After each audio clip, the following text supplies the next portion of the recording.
Bonjour, bonjour, cher peuple gabonais.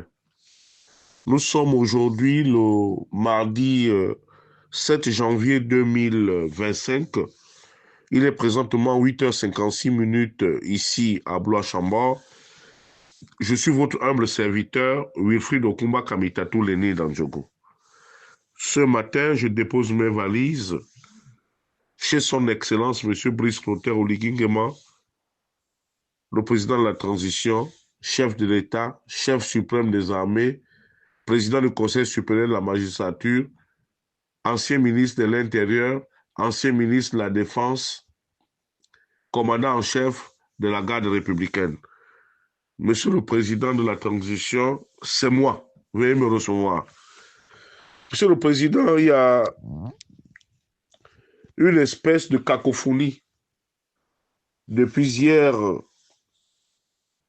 à la suite du décret discriminatoire que certains de vos compagnons de lutte ont mis sur la place publique en privilégiant les personnes des généraux, c'est-à-dire que les officiers supérieurs, hein, on parle ici des généraux qui non seulement bénéficient d'un encadrement dans ce que l'on appelle la deuxième section, où ils perçoivent leur salaire pendant 4 ans, ils gardent leur maison de fonction ainsi que tout le personnel domestique et les aides de cas et autres. Le dimanche 5, vous avez franchi le Rubicon en octroyant à ces derniers désormais ce que l'on appelle les services rendus. Mais, Monsieur le Président de la Transition, ici, il s'agit de ce qu'on appelle la justice sociale. La justice sociale s'applique à tous les Gabonais, à tous les fonctionnaires. Mais qu'il vous plaise, Monsieur le Président de la Transition, qu'il y a comme une espèce de disparité. La plupart des fonctionnaires qui travaillent au sein de la fonction publique pendant 20 ans, 30 ans, quand ils partent, ils vont généralement à la retraite comme ils sont rentrés dans la fonction publique, c'est-à-dire sans aucun souvenir. À part ceux qui sont en responsabilité, qui ont la possibilité de détourner, mais les agents d'exécution et autres et tout, ou si le chef ou le directeur que vous avez à ce moment-là a la main sur le cœur, il peut vous offrir un tableau. Un tableau qui coûte 10 000, 15 000 francs après avoir passé 30 ans. A contrario, avec ceux qui sont dans le privé, ils ont ce qu'on appelle les services rendus qui se chiffrent à des dizaines, voire même des centaines de millions de francs CFA. Ce qui est une injustice criarde. Et puis qu'il vous plaise aussi, Monsieur le Président de la Transition, de nous dire qui est membre du CETRI, qui n'est pas membre du CETRI. Parce que là, nous constatons qu'il y a des choses qui ne vont pas. Au soir du 30 août, vous nous avez fait croire que désormais, l'armée était unitaire. L'armée marchait la main dans la main. Donc, que l'on soit retraité ou que l'on soit actif, on est d'abord militaire, on est membre du CETRI. Or, avec ce décret, et au vu des explications de certains charognards qui veulent se donner bonne conscience, qui viennent nous expliquer que vous avez pris un statut particulier. Mais nous n'allons pas partir de statut particulier en statut particulier. La fonction publique, nous sommes tous des fonctionnaires, que ce soit des militaires ou que ce soit des policiers, que ce soit des gendarmes, que ce soit des agents civils. Nous devons être protégés tous par la loi, Monsieur le Président de la Transition. Il va falloir réparer tout ça là. Est-ce que nous avons droit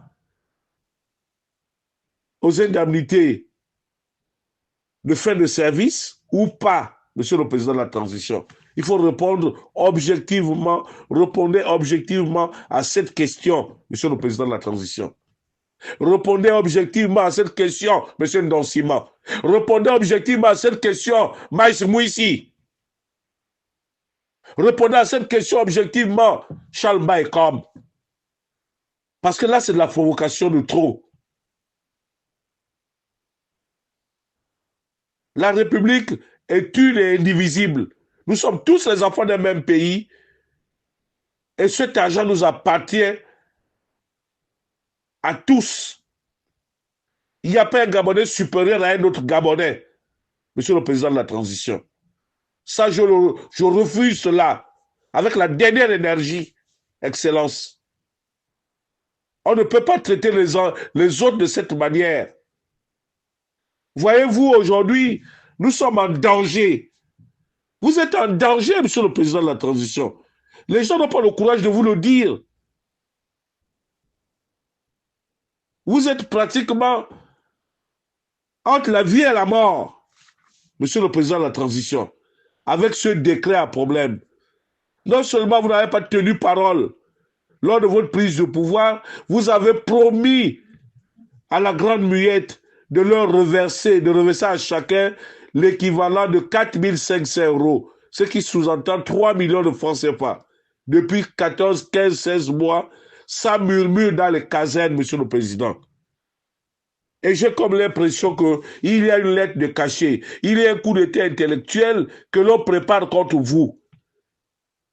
Chez nous, les Obamba, on dit souvent que au bout, au vla, au yeri, au vli, non, ka. Ça veut dire quoi, monsieur le président de la transition? Que si l'autre est plus malin que toi, il faut que tu sois plus rusé que lui. Mais j'ai comme l'impression que désormais, vous pensez que tout est acquis. Ça se complique. Chaque jour que Dieu fait, il va falloir que lors de votre retour de comment on appelle ça, du Ghana, que vous preniez, que vous réunissiez le commandement en chef, les commandements en chef de nos forces de sécurité pour parler de cette affaire qui va briser notre vivre ensemble. Parce que imaginez, monsieur le président de la transition, les fameux généraux, tels qu'ils sont bijoutés, avec des bijoux jusqu'aux aisselles, ils vous apporteront quoi? Ils vous ont coupé de votre armée. Ils vous ont coupé de ceux-là qui ont tenu les populations en haleine. Aujourd'hui, dans nos foyers, dans nos maisons, nous sommes en insécurité à cause de la précarité, Excellence, monsieur le président de la transition, des militaires, des personnels en charge de la sécurité publique. Nous sommes dans une impasse. Nous sommes dans une impasse. Tout le monde se réclame d'être du CETRI. Et bien sûr, oui. Lorsque je regarde vos nominations, vous êtes allés même prendre jusqu'aux retraités généraux. Ça sous-entend que vous avez voulu raffermir toute l'armée gabonaise. Pour que vous parlez tous d'un même idéal. Mais pourquoi autant de disparités, monsieur le président de la transition? Et puis, il n'y a pas que l'armée qui pose problème. Les fonctionnaires gabonais aussi vivent cette injustice-là de manière assez forte. Nous, aujourd'hui, quand on a la fonction publique, vous travaillez 15 ans, le jour où on vous renvoie, on ne vous paye même pas un copec, monsieur le président de la transition. Comment c'est possible, ce genre d'attitude? Lorsque nous allons au Conseil d'État, on gagne des procès, on ne nous paye jamais. Il y en a qui meurent en laissant leurs avoirs. On met d'apprentis sorciers, monsieur le président de la transition. Le destin a voulu que vous soyez président aujourd'hui. Le destin a voulu que c'est vous qui puissiez peut-être régler toutes ces injustices. Mais prenez le taureau par les cornes. Soyez plus juste, soyez plus lucide, monsieur le président de la transition. Parce qu'à la lune où vont les choses, je crains pour votre vie. Je crains pour la vie de vos épouses. Je crains pour la vie de ceux qui vous sont proches. Parce qu'il n'y a qu'à voir ce qui se fait autour de vous. Excellence, monsieur le président de la transition. Je reste complètement dubitatif. Qu'est-ce qui ne marche pas? Qu'est-ce qui vous arrive? Qu'est-ce qui vous habite? Excellence Gapou. Qu'est-ce qui se passe? Mais une armée ne tient que quoi?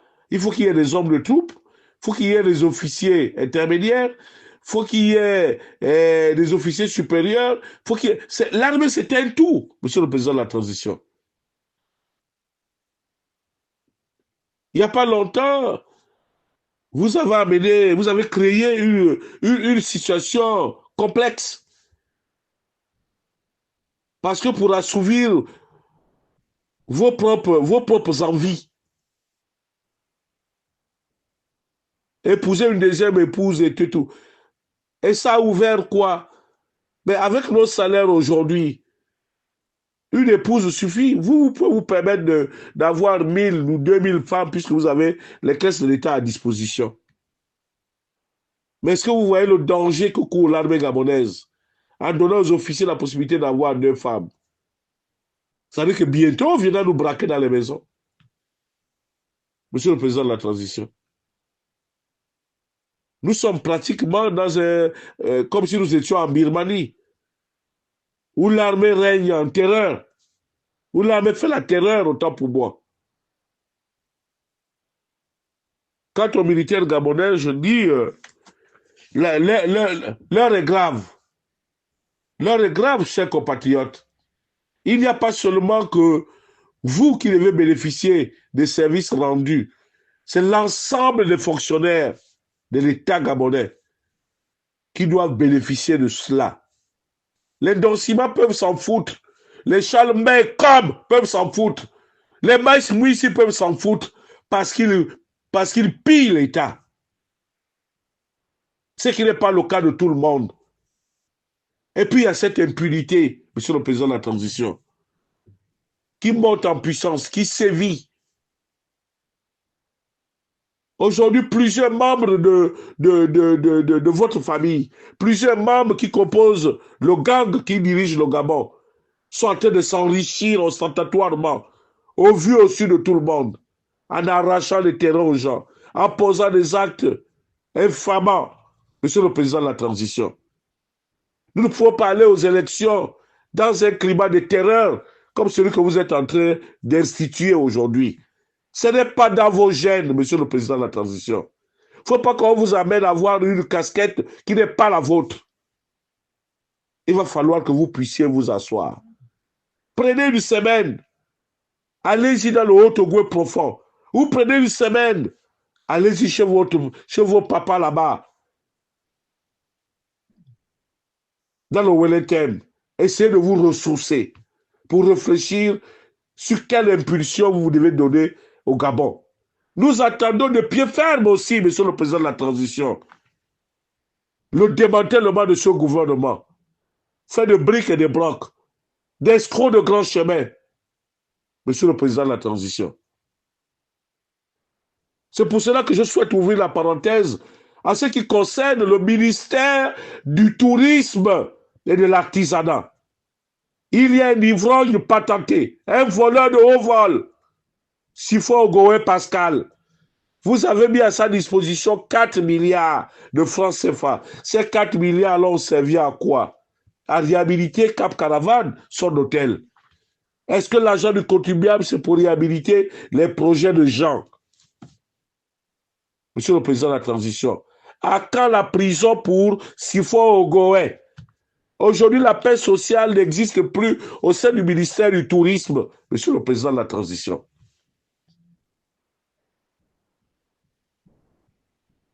Toute amitié que vous avez avec les gens ne doit pas impacter sur le vécu des Gabonais. Lorsqu'on a la responsabilité, monsieur le président de la transition, non seulement on travaille pour le rayonnement du président qui vous a nommé, mais on travaille aussi pour le rayonnement de sa famille, en étant juste envers tous. C'est ça les principes qui doivent guider toute personne en responsabilité. Malheureusement, c'est un gang qui tourne autour de vous, des malfaiteurs de haut vol pour uniquement nuire à la respectabilité du peuple gabonais, du peuple souverain du Gabon. Monsieur le Président de la transition, il va falloir que nous changions. Parce que tous ceux qui vous portent dans leur cœur aujourd'hui sont meurtris de voir comment tout ce que vous avez voulu bâtir est en train d'aller à volo. Ali Bongo, hier, nous tirions la sonnette d'alarme pour dire, Monsieur le Président, Ali Bongo, ce n'est pas bien. Il a défié les Gabonais, il a défié la nature. Et Dieu l'a frappé. Dieu l'a frappé. Parce qu'il n'a pas été sérieux. Il a été ingrat avec le père fondateur. Il a été ingrat vis-à-vis des Gabonais. Monsieur le Président, je ne souhaite pas que vous viviez la même sanction qu'un certain Ali Bongo Ondimba. Aujourd'hui, la famille Bongo, elle n'a que les mains sur la tête. Il ne sait plus où mettre la tête. C'est pour cela que nous sommes dans une incertitude. Est-ce qu'ils ne vont pas réagir bientôt? Est-ce qu'ils ne vont pas nous attaquer bientôt? Parce qu'ils ont perdu beaucoup. Ils ont perdu la dignité, la considération que les Gabonais avaient pour eux. Et ils n'acceptent pas que vous soyez président. Si les gens n'ont pas le courage de vous le dire, je vous le dis clairement. Mais les Gabonais vous ont porté dans leur cœur parce qu'on s'est dit au moins qu'un fils de prolétaire peut aussi devenir président de la République dans ce Gabon. D'où nous vous avons porté au firmament en disant que oui, nous le soutenons. Mais malheureusement, vous êtes en train d'emprunter le chemin de si je savais. Il va falloir que vous reveniez à des meilleurs sentiments. C'était Wilfried Okuba Kabitatou, Lénine Adjogo, depuis Blois-Chambord. Je vous remercie.